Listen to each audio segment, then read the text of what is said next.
Bismillahirrahmanirrahim. Assalamualaikum, class 4. How are you all?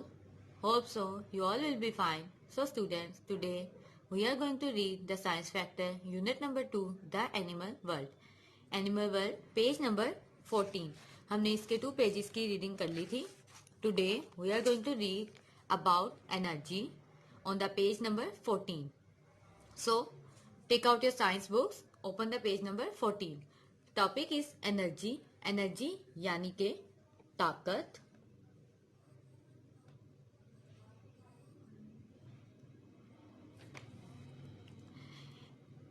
Let's start the reading. Animals need energy so they can do all the things that they do.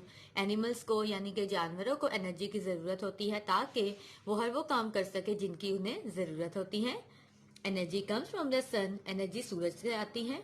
However, it is not the direct sunlight or heat that gives us the energy we need. ताहम कि ये कोई सूरज की रोशनी या वो गर्मी जो सूरज से हमें हीट पहुंचती है वो नहीं होती जिसे हम एनर्जी कह सकते हैं. एक्चुअली में सन के जरिए जो एनर्जी हमें पहुंचती है उसका एक पूरा फूड चेन है, एक पूरा प्रोसेस है जो हम नेक्स्ट पेज पर पढ़ेंगे. Energy is pass from one living thing to another living thing through food. एक जानदार चीज से दूसरी जानदार चीज में एनर्जी जो है वो ट्रांसफर होती है. किसके जरिए? खुराक के जरिए. Birds need energy to fly. परिंदों को एनर्जी की जरूरत होती है ताकि वो उड़ सके. Baby animals need energy to grow. जो जानवरों के बच्चे होते हैं छोटे, उन्हें एनर्जी की जरूरत होती है ताकि वो बड़े हो सके, ग्रो कर सके.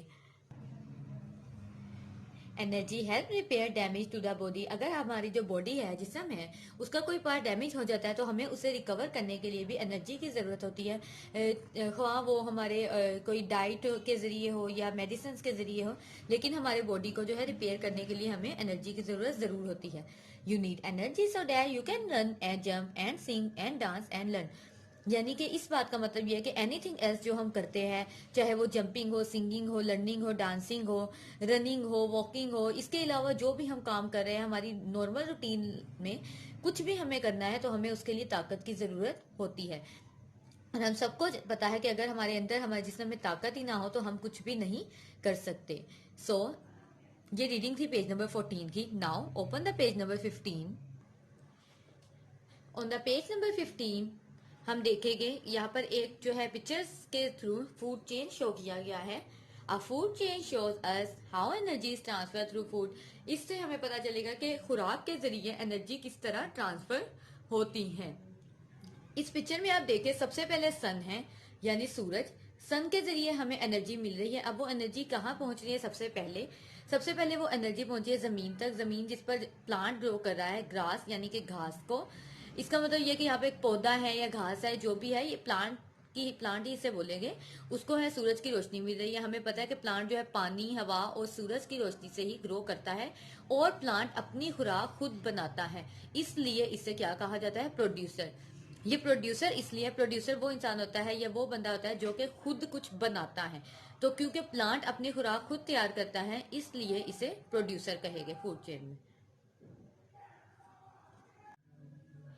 इसके बाद यहाँ से ये खुराक जो फूड है ये ट्रांसफर होती है ग्रास ऊपर. ग्रास ऊपर एक छोटी सी टिड्डी को कहते हैं यानी घास के कीड़े को कहते हैं. ये कीड़ा जो है इसे बोलते हैं प्राइमरी कंज्यूमर, क्योंकि सबसे पहले प्राइमरी से इसलिए बोलते हैं सबसे पहले खुराक का ट्रांसफर इसमें होता है. वो आके प्लांट खाएगी या घास खाएगी यहाँ से, तो उसको जो है ये फूड ट्रांसफर हो गई यानी एनर्जी उससे ट्रांसफर हो गई. नाउ अब यहाँ से ये एनर्जी ट्रांसफर हो रही है श्रीयू की तरफ. श्रीयू कहते हैं एक किस्म का चूहा होता है, चूहों की एक किस्म को कहते हैं. उसने आकर इस टिड्डे को खाया तो इसके अंदर जो खुराक थी वो इस तक पहुंच गई. अब जब ये अमल हो रहा होता है तो हर बार ट्रांसफर में जो कुछ एनर्जी जो होती है वो लॉस्ट हो जाती है, क्योंकि जब यहाँ से ये खाएगा तो कुछ एनर्जी इसने लॉस्ट की. यहाँ से जब इसको इसने खाया, कुछ एनर्जी यहाँ से लॉस हुई.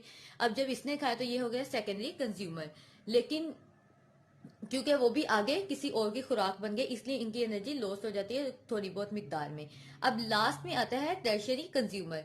ये आउल यानी फॉर एग्जांपल यहाँ आउल है तो इसने इस चूहे को खा लिया. अब जब इसने इसे खा लिया, ये इसकी खुराक बना, तो जो एनर्जी थी इसके पास वो यहाँ ट्रांसफर हुई.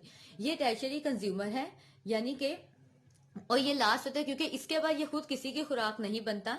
तो एनर्जी का जो ट्रांसफर है, जो फूड चेन थी वो यहाँ पर आके खत्म हुई. इसलिए यहाँ पर एनर्जी जो है सबसे लास्ट वाला जो भी होता है फूड चेन में वहां एनर्जी लॉस नहीं होती, वो सबसे ज्यादा फायदे में रहता है। इसी तरह ये जो सिस्टम है इस वर्ल्ड में लिविंग थिंग्स के फूड चेन का चलता रहता है। यही पिक्चर अगेन नीचे बनी हुई है। सन से एनर्जी आई ग्रास में, ग्रास से एनर्जी गई ग्रास होपर के पास, ग्रास होपर से गई श्रीयू के पास, श्रीयू हुआ खुराक आउल की बना। तो ये सारे जो थे कंज्यूमर्स थे। अब नीचे इन्हीं की अगेन डेफिनेशन है, वो मैं आपको क्लियर रीडिंग करके बता रही हूँ। The process starts with plants. Plants use sunlight as well as water and minerals from the ground to make their own energy. Plants are known as producer. क्योंकि ये सारा प्रोसेस जो फूड चेन का वो स्टार्ट होता है plant से, पौधों से। और हमें पता है कि जैसे पौधे ग्रो करने के लिए मिनरल्स और उन्हें पानी की जरूरत होती है, उसके साथ साथ उन्हें सनलाइट की जरूरत भी होती है। और पौधे अपनी खुराक खुद बनाते हैं, इसलिए इन्हें कहते हैं producers. Some animals get their energy directly from plants. They are known as primary consumers. वो जानवर जो डायरेक्ट प्लांट को खाकर अपनी एनर्जी हासिल करते हैं, वही उनकी खुराक होती है, उन्हें बोलते हैं primary consumers. Some animals get their energy from animals that have eaten plants. कुछ एनिमल्स, कुछ जानवर ऐसे हैं जो कि एनर्जी दूसरे जानवरों को खाकर लेते हैं, ताकि जिन्होंने प्लांट खाए होते हैं, जैसा कि हमने यहाँ एग्जाम्पल भी देखी। They are known as secondary consumers, इनको कहा जाता है secondary consumers. Some animals get their energy by eating secondary consumers, कुछ जानवर ऐसे हैं जो कि सेकेंडरी कंज्यूमर्स को ही खाकर अपनी एनर्जी हासिल करते हैं। They are known as tertiary consumers, और इन्हें कहा जाता है टर्शियरी कंज्यूमर्स।